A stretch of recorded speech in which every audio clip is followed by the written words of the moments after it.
ನಿಜ ವಿಶ್ವಾಸಿಗಳು ಪರಲೋಕದಲ್ಲಿ ಕ್ರಿಸ್ತನೊಂದಿಗೆ ಕುಳ್ಳಿರಿಸಲ್ಪಡುತ್ತಾರೆ. ನಾವು ಅಲ್ಲಿ ಇರಬಲ್ಲೆವೋ?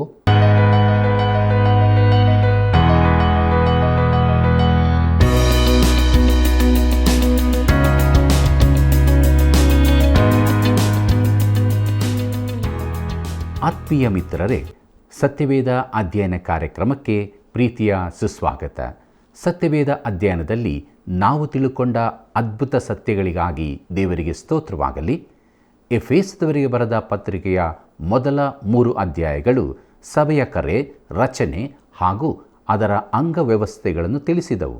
2ನೇ ಭಾಗವು ತಿಳಿಸುವ ನೂತನ ಸತ್ಯಗಳ ಬಗ್ಗೆ ತಿಳಿದುಕೊಳ್ಳೋಣ. ಬನ್ನಿರಿ, ಪ್ರಾರ್ಥನಾಪೂರ್ವಕವಾಗಿ ನಮ್ಮ ಅಧ್ಯಯನವನ್ನು ಪ್ರಾರಂಭಿಸೋಣ. ಪ್ರಾರ್ಥನೆ ಮಾಡಿಕೊಳ್ಳೋಣ.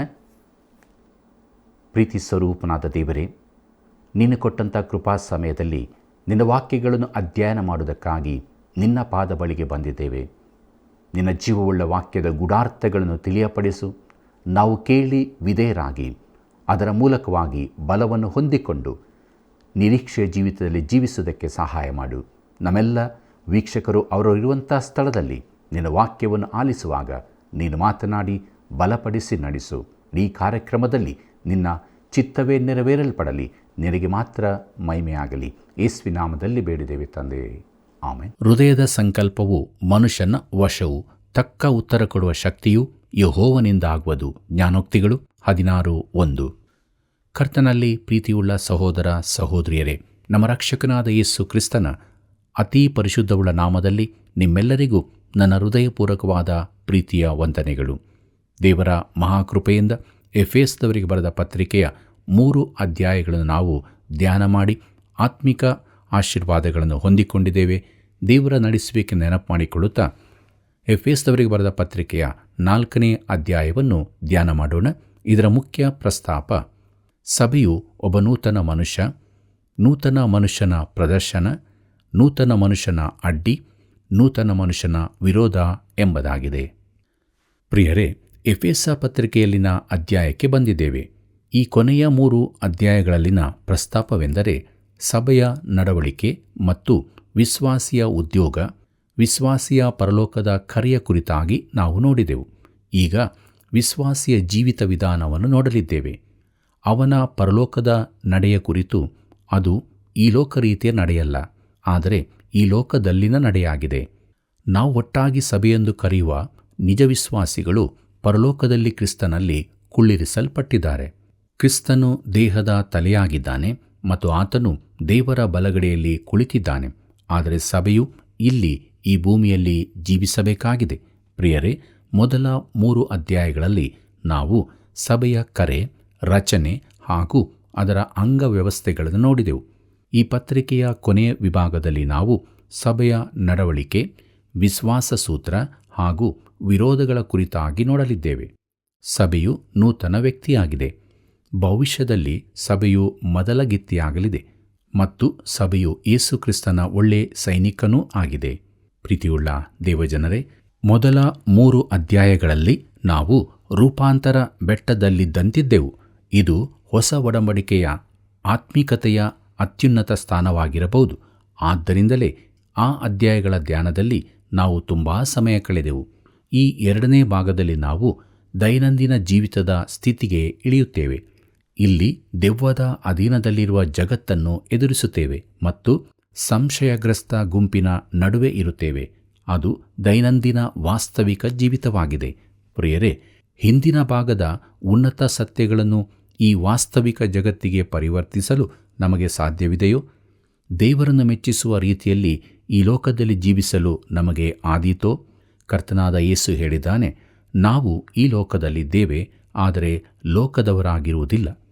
ಪ್ರಿಯರೇ, ಎಫೆಸ ಪತ್ರಿಕೆಯು ದೈವಶಾಸ್ತ್ರೀಯವಾಗಿ ಹಳೆ ಒಡಂಬಡಿಕೆಯಲ್ಲಿನ ಯೆಹೋಶುವನ ಪುಸ್ತಕದಂತಿದೆ ಎಂದು ಹೇಳಲಾಗುತ್ತದೆ. ಈಗ ಈ ಸತ್ಯವನ್ನು ತಿಳಿದುಕೊಳ್ಳುವ ಹಂತಕ್ಕೆ ಬಂದಿದ್ದೇವೆ.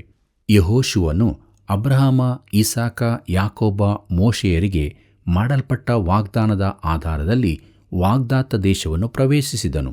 ಅದು ವಾಗ್ದಾನದ ಹಕ್ಕಿನಿಂದ ಅವನದಾಯಿತು ಮತ್ತು ಅವನು ಇಸ್ರಾಯೇಲ್ಯರನ್ನು ಯೋರ್ದಾನ್ ಮಾರ್ಗವಾಗಿ ಅಲ್ಲಿಗೆ ನಡೆಸಿದನು. ಹೊಳೆ ದಾಟುವುದು ಕ್ರಿಸ್ತನ ಮರಣ, ಹೂಣಿಡುವಿಕೆ ಹಾಗೂ ಪುನರುತ್ಥಾನಗಳ ಸಂಕೇತವಾಗಿದೆ. ವಿಶ್ವಾಸಿಗಳಾಗಿ ನಾವು ಕೂಡ ವಾಗ್ದಾತ ದೇಶಕ್ಕೆ ನಡೆಸಲ್ಪಟ್ಟಿದ್ದೇವೆ. ನಾವು ವಾಸ ಮಾಡುತ್ತಿರುವುದು ಅಲ್ಲಿಯೇ. ನಾವು ಈಗ ಪುನರುತ್ಥಿತವಾದ ಪ್ರದೇಶದಲ್ಲಿ ಜೀವಿಸಬೇಕಾಗಿದೆ.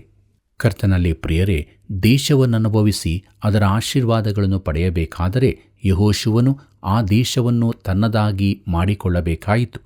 ಯೆಹೋಶುವನ ಪುಸ್ತಕದಲ್ಲಿನ ವಿಶೇಷ ಪದ ಸ್ವಾಧೀನಪಡಿಸಿಕೊಳ್ಳುವುದು ಎಂದಾಗಿದೆ. ಅವನಿಗೆ ವಿರೋಧಿಗಳು, ಇತರ ಅಡ್ಡಿಗಳು ಎದುರಾದರೂ ಯೆಹೋಶುವನು ಅವನ್ನೆಲ್ಲ ಜಯಿಸಿ ದೇಶವನ್ನು ವಶಪಡಿಸಿಕೊಳ್ಳಬೇಕಾಯಿತು. ಪ್ರಿಯರೇ, ಎಫೆಸ ಪತ್ರಿಕೆಯ ಮೊದಲ ಭಾಗದಲ್ಲಿನ ಸ್ಥಾನ ಎಂಬುದು ಮುಖ್ಯ ಪದವಾಗಿತ್ತು. ದೇವರು ನಮ್ಮನ್ನು ಸಕಲ ಆತ್ಮೀಯ ವರಗಳಿಂದ ಆಶೀರ್ವದಿಸಿದ್ದಾನೆ. ಎಫೆಸದವರಿಗೆ ಬರೆದ ಪತ್ರಿಕೆ 1ನೇ ಅಧ್ಯಾಯ 3ನೇ ವಚನದಲ್ಲಿ ನೋಡುತ್ತೇವೆ. ಪ್ರಿಯರೇ, ದೇವರು ನಮಗೆ ಅವುಗಳನ್ನು ಕೊಟ್ಟಿದ್ದಾನೆ. ಆದರೆ ನಾವು ಅವುಗಳನ್ನು ಹೊಂದಿಕೊಂಡವರಾಗಿ ಜೀವಿಸುತ್ತಿದ್ದೇವೆಯೋ? ಇಸ್ರಾಯೇಲ್ಯರಿಗೆ ಅವರ ದೇಶವು ವಾಗ್ದಾನ ಮಾಡಲ್ಪಟ್ಟಿತು. ಆದರೆ ಅವರು ಅದನ್ನು ಪ್ರವೇಶಿಸುವ ತನಕ ಅದು ಅವರಿಗೆಂದಿಗೂ ದೊರೆಯದ ವಸ್ತುವಾಗಿತ್ತು. ನಾನು ಮೋಶೆಗೆ ಹೇಳಿದಂತೆ ನೀವು ಕಾಲಿಡುವ ಸ್ಥಳವನ್ನೆಲ್ಲ ನಿಮಗೆ ಕೊಟ್ಟಿದ್ದೇನೆ ಎಂಬುದಾಗಿ ಯೆಹೋಶುವನ ಪ್ರವಾದನೆ ಗ್ರಂಥ 1ನೇ ಅಧ್ಯಾಯ 3ನೇ ವಚನದಲ್ಲಿ ಓದುತ್ತೇವೆ. ದೇವರು ಹೇಳಿದನು, ಯೆಹೋಶುವನೇ, ಅದೆಲ್ಲವೂ ನಿನ್ನದೇ, ಆದರೆ ನೀನು ವಶಪಡಿಸಿಕೊಳ್ಳುವಂತಾದು ಮಾತ್ರ ನಿನ್ನದಾಗುವುದು ಎಂಬುದಾಗಿ.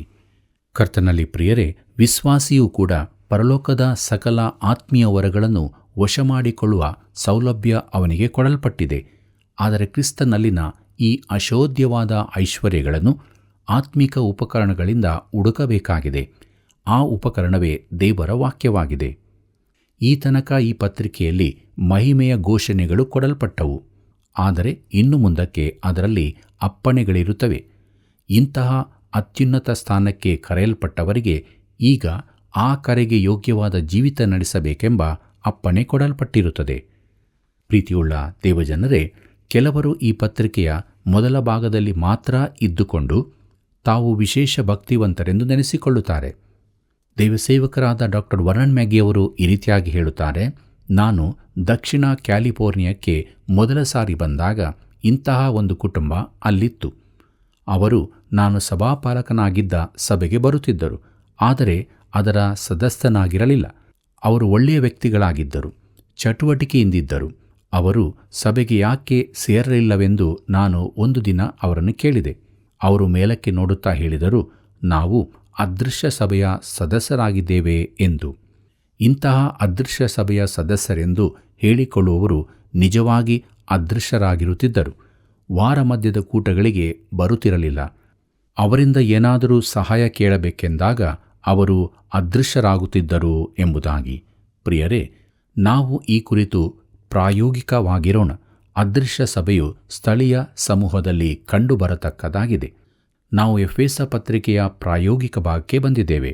ಸಭೆಯ ಈ ಲೋಕದ ನಡವಳಿಕೆಯ ಕುರಿತು ಈ ಭಾಗದಲ್ಲಿ ಸಭೆಯು ಒಬ್ಬ ಹೊಸ ಮನುಷ್ಯನಾಗಿ ತೋರಿಸಲ್ಪಟ್ಟಿದೆ.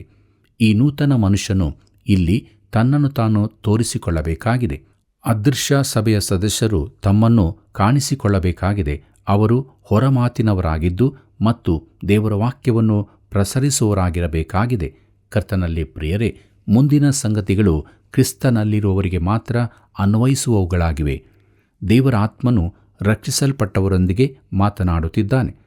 ಪ್ರಿಯ ಸ್ನೇಹಿತನೇ, ನೀನು ಕ್ರೈಸ್ತನಾಗಿಲ್ಲದಿದ್ದರೆ ಈ ಪತ್ರಿಕೆಯಲ್ಲಿನ ಅಪ್ಪಣೆಗಳನ್ನು ಕೈಕೊಳ್ಳಬೇಕೆಂದು ನಿನಗೆ ದೇವರು ಹೇಳುವುದಿಲ್ಲ. ಮೊದಲಾಗಿ ನೀನು ಕ್ರಿಸ್ತನಲ್ಲಿ ನಂಬಿಕೆ ಇಡುವ ಮೂಲಕ ನೀನು ಆತನ ಮಗುವಾಗಬೇಕು, ಆತನ ದೇಹದ ಅಂಗವಾಗಬೇಕು. ಮುಂದೆ ತಿಳಿಸಲ್ಪಟ್ಟಿರುವ ಸಂಗತಿಗಳು ವಿಮೋಚನೆಗೊಂಡ ದೇವರ ವಾಕ್ಯದ ಸತ್ಯಗಳನ್ನು ಕೇಳಿದವರಿಗಾಗಿ ಮಾತ್ರ ಇರುತ್ತದೆ. ಸತ್ತು ಹೋದವರು ಎಷ್ಟು ಒತ್ತಾಯಿಸಿದರೂ ನಡೆಯಲಾರರು. ಸತ್ತು ಹೋದವರು ಮೊದಲು ಜೀವಂತವಾಗಬೇಕು. ನಾವು ಅಪರಾಧ ಪಾಪಗಳಲ್ಲಿ ಸತ್ತವರಾಗಿದ್ದೇವೆಂದು ಪೌಲನು ಹೇಳಿದ್ದಾನೆ. ನಾಶವಾದವರೆಲ್ಲರ ಸ್ಥಿತಿ ಇದೇ ಆಗಿದೆ. ಗೋರಿಯಲ್ಲಿರುವವರಿಗೆ ಯಾವ ಅಪ್ಪಣೆ ಕೊಟ್ಟರೂ ಅವರು ಪಾಲಿಸಲಾರರು. ಅವರು ಮೊದಲು ಜೀವ ಹೊಂದಬೇಕಾಗಿದೆ. ಪ್ರಿಯರೇ, ಲೋಕದ ಮತಧರ್ಮವೆಲ್ಲವೂ ಸತ್ತು ಹೋಗಿರುವ ಲೋಕಕ್ಕೆ ನೀನು ಹೀಗೀಗೆ ಮಾಡು, ಒಳ್ಳೆಯದಾಗುತ್ತಿ ಎಂದು ಹೇಳುವುದು ಹಾಸ್ಯಾಸ್ಪದವಾಗಿರುವಂತೆ ಕಾಣುತ್ತದೆ. ಪ್ರಿಯ ಮಿತ್ರನೇ, ನೀನು ಕ್ರೈಸ್ತನಲ್ಲವಾದರೆ ಬದಿಯಲ್ಲಿ ನಿಂತು ಕೇಳಿಸಿಕೋ. ವಿಶ್ವಾಸಿಯಾದಾಗ ದೇವರು ನಿನ್ನಿಂದ ಏನನ್ನು ಬಯಸುತ್ತಾನೆಂಬುದನ್ನು ನೀನು ತಿಳುಕೊಳ್ಳಬಹುದು ಮತ್ತು ನಿನ್ನ ಸುತ್ತಲೂ ನೋಡುವಾಗ ಭಕ್ತರು ದೇವರು ಆಶಿಸಿದ ರೀತಿಯಲ್ಲಿ ವಾಸಿಸುತ್ತಾ ಇದ್ದಾರೋ ಎಂದು ನೋಡಬಹುದು. ಪ್ರೀತಿಯುಳ್ಳ ದೇವಜನರೇ, ಮುಂದಕ್ಕೆ ನಾವು ನೂತನ ಮನುಷ್ಯನ ಪ್ರದರ್ಶನ ಎಂಬುದಾಗಿ ನೋಡೋಣ. ಎಫೆಸದವರಿಗೆ ಬರೆದ ಪತ್ರಿಕೆ 4ನೇ ಅಧ್ಯಾಯ 1ನೇ ವಚನ ಹೀಗೆ ಹೇಳುತ್ತದೆ: ನೀವು ದೇವರಿಂದ ಕರೆಯಲ್ಪಟ್ಟವರಾದ ಕಾರಣ ಯೋಗ್ಯರಾಗಿ ನಡೆದುಕೊಳ್ಳಬೇಕೆಂದು ಕರ್ತನ ಸೇವೆಯಲ್ಲಿ ಸೆರೆಯವನಾದ ನಾನು ನಿಮ್ಮನ್ನು ಪ್ರಬೋಧಿಸುತ್ತೇನೆ ಎಂಬುದಾಗಿ. ಪ್ರೀತಿಯುಳ್ಳ ದೇವಜನರೇ, ಕರೆಯಲ್ಪಟ್ಟವರಾದ ಕಾರಣ ಎಂಬುದಾಗಿ ನೋಡುವಾಗ ಇದು ಸಂಬಂಧ ವಾಚಕವಾಗಿದೆ. ವಿಶ್ವಾಸಿಗಾಗಿ ದೇವರು ಇಷ್ಟೆಲ್ಲ ಮಾಡಿರುವುದರಿಂದ ಈ ಕುರಿತು ಮೊದಲ 3 ಅಧ್ಯಾಯಗಳಲ್ಲಿ ನಾವು ನೋಡಿದ್ದೇವೆ. ಪೌಲನು ಕರ್ತನ ಸೇವೆಯಲ್ಲಿ ಸೆರೆಯವನು ಎಂಬುದಾಗಿ ನೋಡುವಾಗ ಕ್ರಿಸ್ತನಲ್ಲಿನ ಅವನ ಸ್ಥಾನದಿಂದಾಗಿ ಅವನು ಸೆರೆಯವನಾದನು. ಪೌಲನು ಕ್ರಿಸ್ತನಲ್ಲಿ ಪರಲೋಕದಲ್ಲಿಯೂ ಕುಳಿತಿರಬಲ್ಲನು ಮತ್ತು ಅನ್ಯ ಜನಗಳಿಗೆ ಸಾಕ್ಷಿಯಾದದಕ್ಕಾಗಿ ಸೆರೆಮನೆಯಲ್ಲಿಯೂ ಇರಬಲ್ಲವನಾಗಿರುವುದು ಆಶ್ಚರ್ಯವಲ್ಲವೇ? ಪ್ರಿಯರೇ, ಕರೆಗೆ ಯೋಗ್ಯರಾಗಿ ನಡೆದುಕೊಳ್ಳಬೇಕೆಂದು ಪ್ರಬೋಧಿಸುತ್ತೇನೆ ಅಥವಾ ಕೇಳಿಕೊಳ್ಳುತ್ತೇನೆ ಎಂಬುದಾಗಿ ನೋಡುವಾಗ ಇಲ್ಲಿನ ಪ್ರಬೋಧಿಸುತ್ತೇನೆ ಎಂಬುದರ ಮೂಲ ಪದವು ರೋಮಾಪುರದವರಿಗೆ ಬರೆದ ಪತ್ರಿಕೆ 12ನೇ ಅಧ್ಯಾಯ 1ನೇ ವಚನದಲ್ಲಿನ ಪದವೇ ಆಗಿದೆ. ಅದು ಸೀನಾಯಿ ಬೆಟ್ಟದಲ್ಲಿ ಗುಡುಗು ಬೆಂಕಿಗಳ ನಡುವೆ ಕೊಡಲ್ಪಟ್ಟ ಕಟ್ಟಪ್ಪಣೆಯಲ್ಲ, ಅದು ಪ್ರೀತಿಯ ಕೇಳಿಕೆಯಾಗಿದೆ. ಅಲ್ಲಿ ಹೀಗೆ ನೋಡುತ್ತೇವೆ: ಆದುದರಿಂದ ಸಹೋದರರೇ, ದೇವರ ಕನಿಕರವನ್ನು ನಿಮ್ಮ ನೆನಪಿಗೆ ತಂದು ನಿಮ್ಮನ್ನು ಬೇಡಿಕೊಳ್ಳುವುದೇನೆಂದರೆ ಎಂಬುದಾಗಿ. ಕರ್ತನಲ್ಲಿ ಪ್ರಿಯರೇ, ನಾವು ನಮ್ಮ ಕರೆಗೆ ಯೋಗ್ಯರಾಗಿ ನಡೆದುಕೊಳ್ಳಬೇಕು. ಅದು ಕ್ರಿಸ್ತನಲ್ಲಿನ ನಮ್ಮ ಸ್ಥಾನಕ್ಕೆ ತಕ್ಕದಾದ ರೀತಿಯ ನಡೆಯಾಗಿರುತ್ತದೆ. ಹೇಗೋ ಕ್ರಿಸ್ತನ ಸುವಾರ್ತೆಗೆ ಯೋಗ್ಯರಾಗಿ ನಡೆದುಕೊಳ್ಳಿರಿ. ಆಗ ನಾನು ಬಂದು ನಿಮ್ಮನ್ನು ನೋಡಿದರೂ ಸರಿಯೇ, ದೂರದಲ್ಲಿದ್ದು ನಿಮ್ಮ ಸುದ್ದಿಯನ್ನು ಕೇಳಿದರೂ ಸರಿಯೇ, ನೀವು ನಿಮ್ಮ ವಿರೋಧಿಗಳಿಗೆ ಯಾವ ವಿಷಯದಲ್ಲಾದರೂ ಹೆದರದೆ ಒಂದೇ ಆತ್ಮದಲ್ಲಿ ದೃಢವಾಗಿ ನಿಂತು ಸುವಾರ್ತೆಯಲ್ಲಿಟ್ಟ ನಂಬಿಕೆಗೋಸ್ಕರ ಐಕ್ಯಮತ್ಯದಿಂದ ಹೋರಾಡುವವರಾಗಿದ್ದೀರೆಂದು ನಾನು ತಿಳಿದುಕೊಳ್ಳುತ್ತೇನೆ ಎಂಬುದಾಗಿ ಫಿಲಿಪ್ಪಿಯವರಿಗೆ ಬರೆದ ಪತ್ರಿಕೆ 1ನೇ ಅಧ್ಯಾಯ 27ನೇ ವಚನದಲ್ಲಿ ಓದುತ್ತೇವೆ. ಇದಲ್ಲದೆ ಪೌಲನು ಹೀಗೂ ಬರೆದಿದ್ದಾನೆ. ಕೊಲೋಸ್ಯಯವರಿಗೆ ಬರೆದ ಪತ್ರಿಕೆ 1ನೇ ಅಧ್ಯಾಯ 10ನೇ ವಚನದಲ್ಲಿ ಹೀಗೆ ಓದುತ್ತೇವೆ: ಕರ್ತನ ಚಿತ್ತದ ವಿಷಯವಾದ ತಿಳುವಳಿಕೆಯಿಂದ ತುಂಬಿಕೊಂಡು ಆತನಿಗೆ ಯೋಗ್ಯರಾಗಿ ನಡೆದು ಎಲ್ಲ ವಿಧದಲ್ಲಿ ಆತನನ್ನು ಸಂತೋಷಪಡಿಸುವವರಾಗಬೇಕೆಂತಲೂ ನೀವು ಸಕಲ ಸತ್ಕಾರ್ಯವೆಂಬ ಫಲವನ್ನು ಕೊಡುತ್ತಾ ದೇವಜ್ಞಾನದಿಂದ ಅಭಿವೃದ್ಧಿಯಾಗುತ್ತಿರಬೇಕೆಂತಲೂ ಎಂಬುದಾಗಿ. ಪ್ರಿಯರೇ, ಕ್ರೈಸ್ತ ನಡೆಗೆ ಪೌಲನು ತನ್ನ ಜೀವಿತದ ಉದಾಹರಣೆಯನ್ನೇ ಕೊಡುತ್ತಾನೆ. ಅದೇನೆಂದರೆ, ನಾವು ಎಷ್ಟೋ ಶುದ್ಧರಾಗಿಯೂ ನೀತಿವಂತರಾಗಿಯೂ ನಿರ್ದೋಷಿಗಳಾಗಿಯೂ ನಡೆದುಕೊಂಡೆವೆಂಬುದಕ್ಕೆ ನೀವು ಸಾಕ್ಷಿಗಳು, ದೇವರೂ ಸಾಕ್ಷಿ ಎಂಬುದಾಗಿ ಥೆಸಲೋನಿಕದವರಿಗೆ ಬರೆದ 1ನೇ ಪತ್ರಿಕೆ 2ನೇ ಅಧ್ಯಾಯ 10ನೇ ವಚನದಲ್ಲಿ ಓದುತ್ತೇವೆ. ಕರ್ತನಲ್ಲಿ ಪ್ರಿಯರೇ, ನಾವು ಸುವಾರ್ತೆಗೆ ಯೋಗ್ಯರಾಗಿ ನಡಕೊಳ್ಳಬೇಕೆಂದು ಪೌಲನು ಹೇಳುತ್ತಾನೆ. ಜನರು ಹಾಗೆ ನಿಮಗೆ ಹೇಳಲಿಕ್ಕಿಲ್ಲ, ಆದರೆ ನೀವು ಕ್ರಿಸ್ತನಲ್ಲಿ ನಂಬಿಕೆಯಿಟ್ಟ ನಿಜವಾದ ದೇವರ ಮಕ್ಕಳೋ ಎಂಬುದನ್ನು ಪರೀಕ್ಷಿಸುತ್ತಾ ಇರುತ್ತಾರೆ. ಅವರಿಗೆ ಅದು ತಿಳಿಯುವುದು ನಿಮ್ಮ ನಡತೆಯಿಂದ ಮಾತ್ರ. ಆದರೆ ನೀವು ಹೇಗೆ ನಡೆಯುತ್ತೀರೆಂಬುದಕ್ಕಿಂತಲೂ ಎಲ್ಲಿ ನಡೆಯುತ್ತೀರೆಂಬುದೇ ವಿಶೇಷವಾದದ್ದು. ಆದರೆ ಆತನು ಬೆಳಕಿನಲ್ಲಿರುವಂತೆ ನಾವು ಬೆಳಕಿನಲ್ಲಿ ನಡೆದರೆ ನಾವು ಒಬ್ಬರ ಸಂಗಡಲೊಬ್ಬರು ಅನ್ಯೋನ್ಯತೆಯಲ್ಲಿದ್ದೇವೆ ಮತ್ತು ಆತನ ಮಗನಾದ ಯೇಸುವಿನ ರಕ್ತವು ಸಕಲ ಪಾಪವನ್ನು ನಿವಾರಣೆ ಮಾಡಿ ನಮ್ಮನ್ನು ಶುದ್ಧಿ ಮಾಡುತ್ತದೆ ಎಂಬುದಾಗಿ ಯೋಹಾನನು ಬರೆದ 1ನೇ ಪತ್ರಿಕೆ 1ನೇ ಅಧ್ಯಾಯ 7ನೇ ವಚನದಲ್ಲಿ ಓದುತ್ತೇವೆ. ಪ್ರೀತಿಯುಳ್ಳ ದೇವಜನರೇ, ಬೆಳಕಿನಲ್ಲಿ ನಡೆಯುವುದೆಂದರೆ ದೇವರ ವಾಕ್ಯದ ಬೆಳಕಿನಲ್ಲಿ ನಡೆಯುವುದೇ ಆಗಿದೆ. ನೀನು ದೇವರ ವಾಕ್ಯಕ್ಕೆ ಎಷ್ಟು ಸಮಯ ಕೊಡುತ್ತಿ, ನೀನು ಎಷ್ಟು ಹೊತ್ತು ಕಳೆಯುತ್ತಿ ಎಂಬುದನ್ನು ನಿನ್ನ ಮಕ್ಕಳು ತಿಳಿದುಕೊಳ್ಳುತ್ತಾರೆ. ನಿನ್ನ ನೆರೆಯವರೂ ತಿಳಿಯುತ್ತಾರೆ, ಸಭೆಯವರೂ ತಿಳಿಯುತ್ತಾರೆ. ನಾವು ದೇವರ ಅನ್ಯೋನ್ಯತೆಯಲ್ಲಿ ನಡೆಯಲು ಇಚ್ಛಿಸುವುದಾದರೆ ನಾವು ದೇವರ ವಾಕ್ಯಕ್ಕೆ ಅನುಸಾರ ಜೀವಿಸಬೇಕು.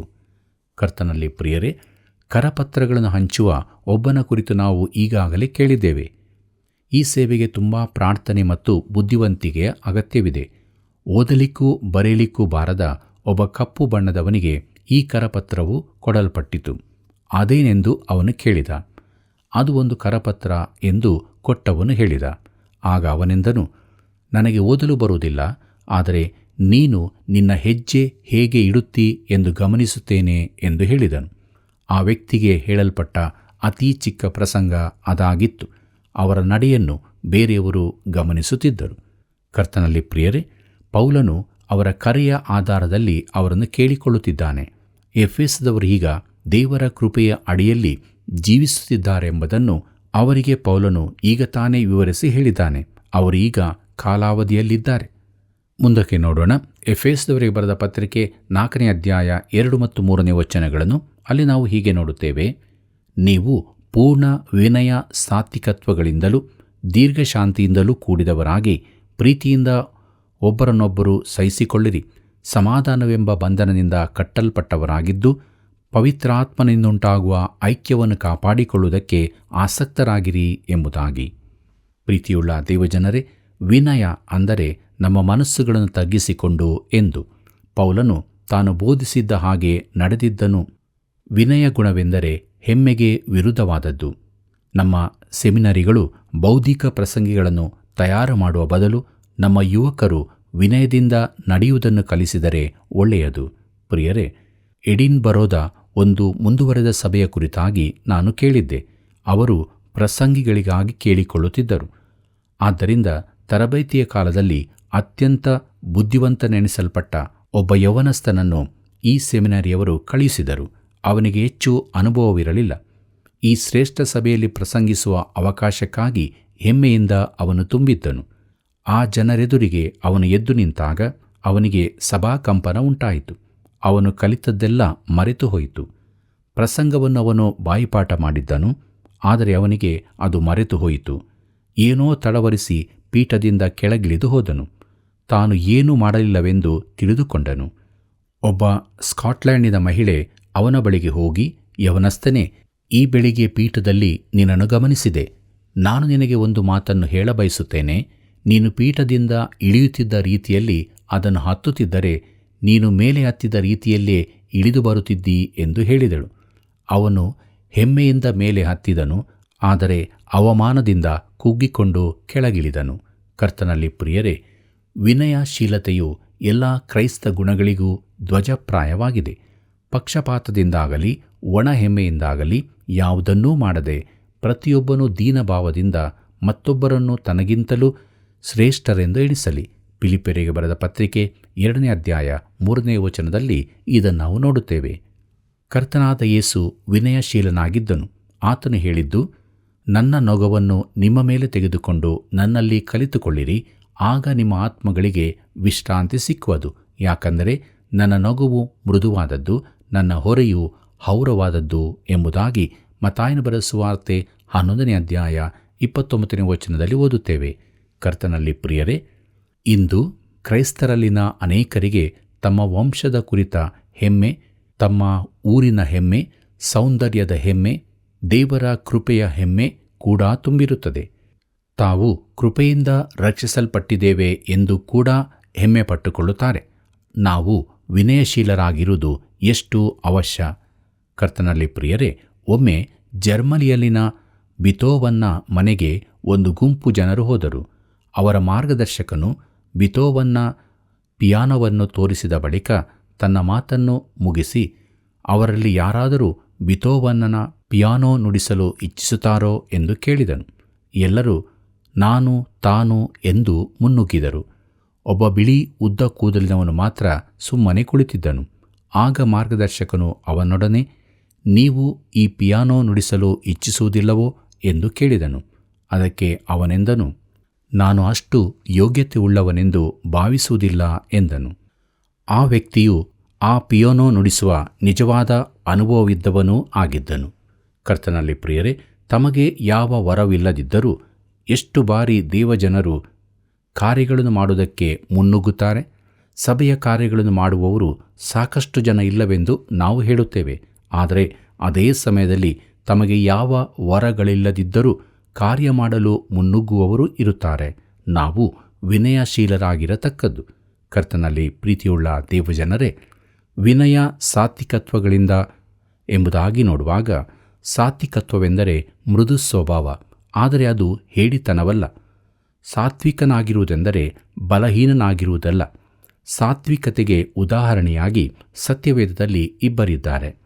ಹಳೆ ಒಡಂಬಡಿಕೆಯಲ್ಲಿ ಮೋಶೆ, ಹೊಸ ಒಡಂಬಡಿಕೆಯಲ್ಲಿ ಕರ್ತನಾದ ಯೇಸು.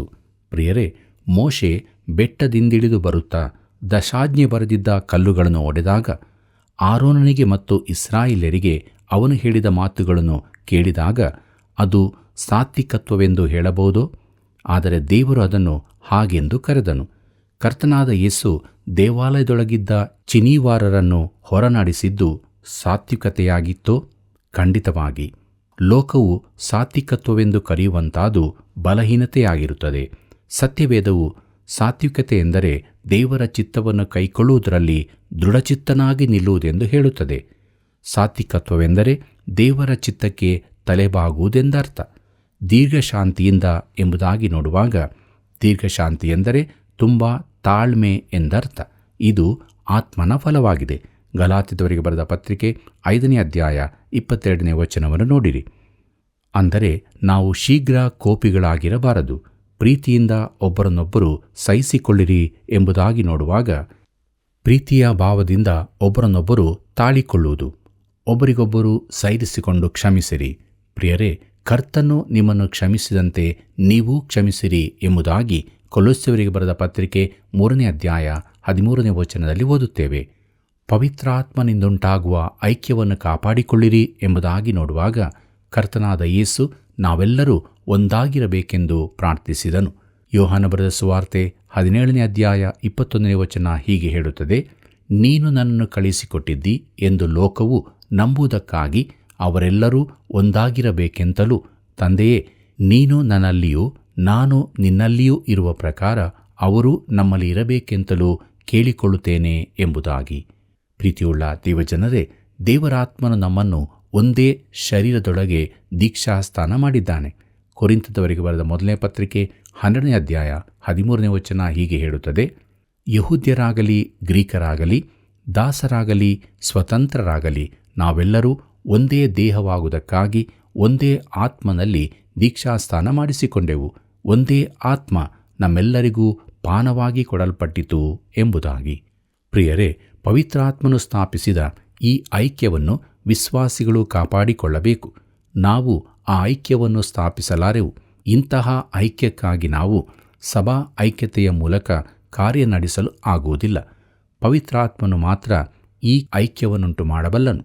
ನಾವು ಅದನ್ನು ಕಾಪಾಡಿಕೊಳ್ಳಬೇಕು. ಕ್ರಿಸ್ತನಲ್ಲಿ ನಂಬಿಕೆಯಿಡುವ ನಿಜ ವಿಶ್ವಾಸಿಗಳೆಲ್ಲರೂ ಒಂದೇ ದೇಹಕ್ಕೆ ಸೇರಿದವರು ಮತ್ತು ನಾವೆಲ್ಲರೂ ಕ್ರಿಸ್ತನಲ್ಲಿ ಒಂದೇ ಆಗಿದ್ದೇವೆಂಬುದನ್ನು ತಿಳಿದುಕೊಳ್ಳಬಹುದು. ಪ್ರೀತಿಯುಳ್ಳ ಸಹೋದರ ಸಹೋದರಿಯರೇ, ಯೇಸು ಕ್ರಿಸ್ತನ ಮೂಲಕ ನಾವು ದೇವರೊಂದಿಗೆ ಒಂದಾಗಿದ್ದೇವೆ. ಅದಕ್ಕಾಗಿ ದೇವರಿಗೆ ಸ್ತೋತ್ರ ಸಲ್ಲಿಸುತ್ತಾ ನಮ್ಮ ಜೀವಿತದಲ್ಲಿ ಕ್ರಿಸ್ತನು ನಮಗೋಸ್ಕರ ಸಿದ್ಧಪಡಿಸಿದಂಥ ಜೀವವುಳ್ಳ ಮಾರ್ಗದಲ್ಲಿ ದಿನೇ ದಿನೇ ಮುಂದೆ ಸಾಗೋಣ.